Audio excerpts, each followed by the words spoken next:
haddaan heshiis lagu ahayn oo Puntland iyo Jubbaland iyo isteedyada kale oo dhan iyo madaxda dalka in heshiis ku ahayn sidii kii 2012 dhacay ee magaalada Muqdisho 825 qof la isugu soo ururiyay oo halka ay afti ku meel gaar ugu qaadeen ay u dhicin oo markii ugu horeysay shacabka Soomaaliyeed qabaa'ilkiisa oo dhan intay aamineen in la heshiiyay xamar soo wada galeen iyadoo waliba duruuftu adag tahay oo dawladnimadan maanta aan shisanayna lagu dhisay yuusan anagoo u jeedno oo dadkii kale irdhayn oo kale eriyine inaan gacanta qabanaan u baahanaa niraano sidan si maahane talada dhulka dhig Puntland waxay diyaar u tahay talada fariinka goosatay inaan wax ka celinaa diyaar u nahay 2022 kulamadii ugu horeeyay aan galnay ayaan arkay madaxweyne xasan iyo siyaasaddiisa inay dalka halis ku jirto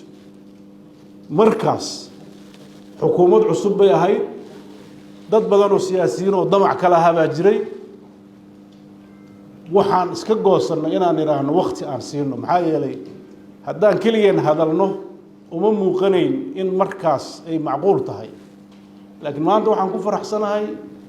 in kulaylkii iyo wixii la sheegay dadka dhan wada taabtay oo la isu jeedo maanta ay marka talo u baahan tahay la wada leeyahay saan u arko gogoshaan waxaan rajaynayaa inay ka soo baxdo jihayn sax ah oo dalka magacaas ay qaateen oo samata bixinta lagu samata bixinayo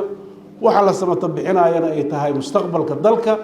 cidda samata bixinaysana ay tahay dadka aayaha Soomaaliya ka wada dhaxeeyo aysan noqonin magacyada hadda gaarka u ah ama madal ama mustaqbal golayaashaas ma aha waa aayo ay qayb ku leeyihiin cid kasta oo Soomaaliyeed oo samaka talisa oo mabaadiida dalkan la rabo in lagu badbaadiyo diyaarka u ah waan isleeyahay inta maanta joogta haday aragti midaysan qaataan way ku filan yihiin dalkooda inay wadada khaldan ee socota ay ka qabtaan tafaasiishu shirku ka soo bixi doonaa waxaan rabaa kaliya inaan muujino inaan diyaar u nahay kaalinta nooga aadan dalka samata bixintiisa qaybta aan ku leenahay inaan ka qaadano haddii ilaahay idmo waxaan u rajaynayaa shirkan guul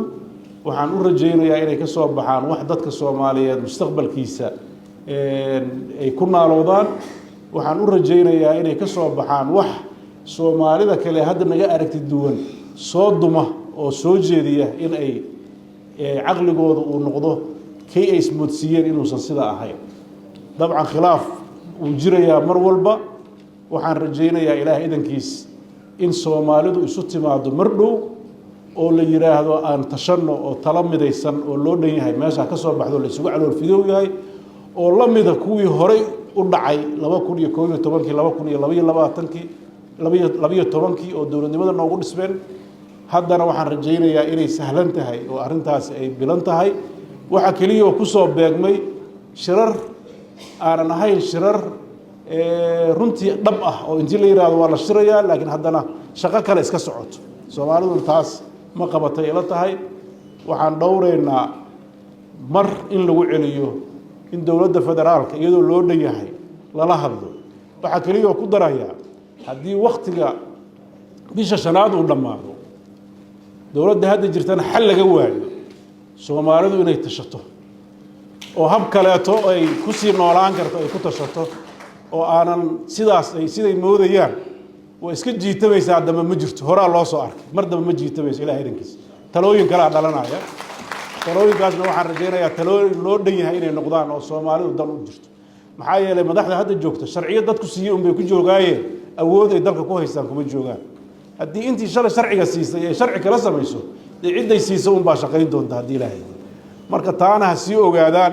shirkan dad baan meelaha ka maqlaayay waxa ka soo bixi doona eedayn iyo cataw ma aha anigu hadda safar uma soo galay inaan eedeeyno hadda eedeeyna halka joognaa eedeynay shirka waxaan rabnaa inay ka soo baxaan wax la taaban karo lagu shaqeeyo waqtigaas nagama go'o inaan anaga dad eedeyno oo meelaha fariimo uga dirno wax sax aan rabnaa haddii ilaahay haddaan heshiis lagu ahayn oo Puntland iyo Jubbaland iyo isteedyada kale oo dhan iyo madaxda dalka in heshiis ku ahayn sidii kii 2012 dhacay ee magaalada Muqdisho sideed boqol iyo shan iyo labaatan qof la isugu soo ururiyay oo halkaa ay afti kumeel gaara ugu qaadeen ay u dhicin oo markii ugu horeysay shacabka Soomaaliyeed qabaa'ilkiisa oo dhan intay aamineen in la heshiiyay xamar soo wada galeen iyadoo waliba duruuftu adag tahay oo dawladnimadan maanta aan shisanayna lagu dhisay yuusan anagoon u jeedno oo dadkii kale irdhayn oo kale eriyine inayn gacanta qabanaan u baahanno niraano sidan si maahane talada dhulka dhig Puntland waxay diyaar u tahay talada fariinka goosatay inaan wax ka celinaa diyaar u nahay 2022 kulamadii ugu horeeyay aan galnay ayaan arkay madaxweyne xasan iyo siyaasaddiisa inay dalka halis ku jirto markaas xukuumad cusub bay ahayd dad badan oo siyaasiyiin oo damac kala habaa jiray waxaan iska goosanay inaan iraahno waqti aan siino maxaa yeelay haddaan keligeen hadalno uma muuqanayn in markaas ay macquul tahay laakiin maanta waxaan ku faraxsanahay in kulaylkii iyo wixii la sheegay dadka dhan wada taabtay oo la isu jeedo maanta ay marka talo u baahan tahay la wada leeyahay saan u arko gogoshaan waxaan rajaynayaa inay ka soo baxdo jihayn sax ah oo dalka magacaas ay qaateen oo samata bixinta lagu samata bixinayo waxa la samata bixinayana ay tahay mustaqbalka dalka cidda samata bixinaysana ay tahay dadka aayaha Soomaaliya ka wada dhaxeeyo aysan noqonin magacyada hadda gaarka u ah ama madal ama mustaqbal golayaashaas ma aha waa aayo ay qayb ku leeyihiin cid kasta oo Soomaaliyeed oo samaka talisa oo mabaadiida dalkan la rabo in lagu badbaadiyo diyaarka u ah waan isleeyahay inta maanta joogta haday aragti midaysan qaataan way ku filan yihiin dalkooda inay wadada khaldan ee socota ay ka qabtaan tafaasiishu shirku ka soo bixi doonaa waxaan rabaa kaliya inaan muujino inaan diyaar u nahay kaalinta nooga aadan dalka samata bixintiisa qaybta aan ku leenahay inaan ka qaadano haddii Ilaahay idmo waxaan u rajaynayaa shirkan guul waxaan u rajaynayaa inay ka soo baxaan wax dadka Soomaaliyeed mustaqbalkiisa ay ku naaloodaan waxaan u rajaynayaa inay ka soo baxaan wax Soomaalida kale hadda naga aragti duwan soo duma oo soo jeediya in ay aqligooda uu noqdo kay ay ismoodsiiyeen inuusan sida ahayn dabcan khilaaf uu jirayaa mar walba waxaan rajaynayaa Ilaahay idankiis in Soomaalidu isu timaado mar dhow oo la yiraahdo aan tashanno oo tala midaysan oo loo dhan yahay meesha ka soo baxdo la isugu calool fidow yahay oo la mida kuwii hore u dhacay 2011 2022 oo dawladnimada noogu dhisbeen haddana waxaan rajaynayaa inay sahlan tahay oo arintaas ay bilan tahay waxa kaliya oo ku soo beegmay shirar aan ahayn shirar runtii dhab ah oo intii la yiraahdo waa la shirayaa laakiin haddana shaqo kale iska socoto Soomaalidu taas ma qabatay ila tahay waxaan dhowreynaa mar in lagu celiyo in dawladda federaalka iyadoo loo dhan yahay lala hadlo waxa kaliya oo ku daraya haddii waqtiga bisha shanaad uu dhamaado dawladda hadda jirtana xal laga waayo Soomaalidu inay tashato oo hab kaleeto ay ku sii noolaan karto ay ku tashato oo aanan sidaas ay siday moodayaan way iska jiitamaysaa dama ma jirto horaa loo soo arkay mar dama ma jiitamayso Ilaahay idankiis talooyin kala dhalanaya talooyinkaasna waxaan rajaynayaa talooyin loo dhan yahay inay noqdaan oo Soomaalidu dan u jirto